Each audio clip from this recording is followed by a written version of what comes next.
Hello, I am Scott Hayes, and I am here for the second of our quarterly market updates in our new series. My 11-year-old daughter's informed me that our first video was entirely too long at 9 minutes and 40 seconds, and so I'm going to do my best to get through this a little bit quicker, but still impart the most important information that I think I want to share today. So, first of all, this is a chart from First Trust that was put out at the beginning of the year, and this showed what all the different analyst expectations were on Wall Street for the stock market.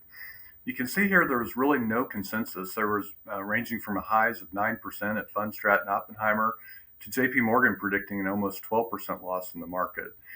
So really, nobody really has a good idea of what's going to happen. The first quarter, however, was actually fantastic. The S&P 500 was up 10.6%. So just in that first quarter alone, we've already exceeded what Wall Street's most optimistic expectations were on the year.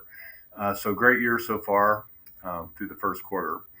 Now, what that's led to is, the market is pretty pricey right now. The S&P 500, based on different valuation measures, is anywhere from 1 to 2% standard deviations over fair value. And what that means for future returns, historically, if you look at what the price earnings ratio is of the stock market and then forward looking returns over 1 and 5 years, you can see the red dot there. That's kind of where we are today. And that indicates that there's a likelihood based on past performance anyway, which never is a good predictor of future performance, but we might anticipate low to mid single digit type returns over the next 5 years based just solely on where we are today. All things aren't created equal, however. I talked last time a little bit about growth stocks and how the Magnificent Seven have really driven the entire S&P 500, and they make up something like 35% of the index today. But when we look at growth versus value in terms of expensiveness, value is much more reasonably priced right now and fairly near the long-term average, trading at 16.1 times earnings here on the left versus an average of 14.1, where growth is a lot more expensive. It's nearly 28 times earnings. And on the right-hand side here, we see growth versus value areas of outperformance. What you notice here is that growth tends to outperform value when interest rates are very low. Of course, we've just come off a very super low interest rate regime for the last many years where rates have been near zero. And typically, a lot of times these growthy companies are expecting huge growth in the future, but they don't have earnings today.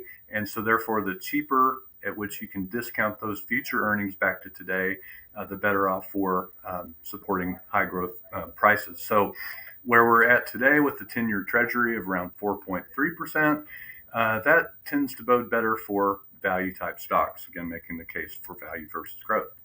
Also, I want to talk a little bit about U.S. equity outperformance. We've been in this super long cycle where U.S. equities have outperformed international stocks. You can see the areas of purple, charts are when international outperformed domestic.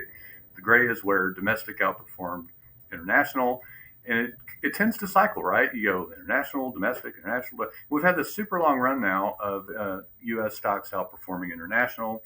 And what that's led to is a very big discount in the price of international stocks compared to U.S. equities. In fact, the chart on the left here, we're nearly 2 standard deviations below the average discount today for international stocks. So that means that 95% of the time they're not that cheap relative to the U.S. Dividend yields are also higher. You're paid more to own international stocks with a 3.1% dividend yield versus about 1.4 on the S&P 500. So that's why we always have diversified portfolios. You just don't know from time to time what's going to do the best. And so therefore you should have money in growth, value, international, domestic. So I think this is the most important chart that I want to go over today because, a lot of people, we hear from, the market's at an all-time high right now. Is this really a good time to be invested? And what you see here on the left is that the S&P 500 has closed at all-time highs about 6.6% of trading days, okay? And what's really important, though, is that those all-time highs, the best time you could possibly be in the market, because the market never got cheaper than that, happens almost 30% of the time on those all-time highs. And the reason why is that they tend to be clustered around each other. You'll note the green dots tend to be kind of close to each other on there. So just because it's an all-time high doesn't mean that it can't go higher, and therefore, we don't try and time the market here. Also, on the right-hand side, you see that investing at all-time highs versus just investing on any random day don't make a whole hill of beans difference over time in terms of which does better. In fact, sometimes investing at the all-time high produce better returns for you than not. Also, as we've talked about before, stocks are very volatile over the short run, but over longer periods of time, there's less and less historic risk of losing money in the stock market.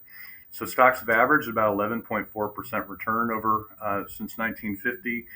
Bonds, those are a little safer. They've averaged 5.3 and 60/40 portfolio at 9.3%.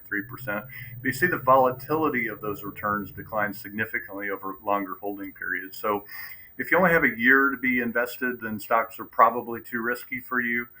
Because they could go up 52%, the best they've ever done, or they could go down 37% or even more. So, but if you have a longer term time horizon, you really have to ignore the short term noise. You have to be invested and diversified for the long run.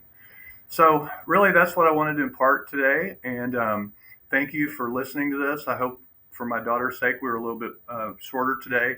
And if you like this, we'd appreciate it if you'd subscribe and share it with all your friends, and certainly join us again next quarter. So thank you very much.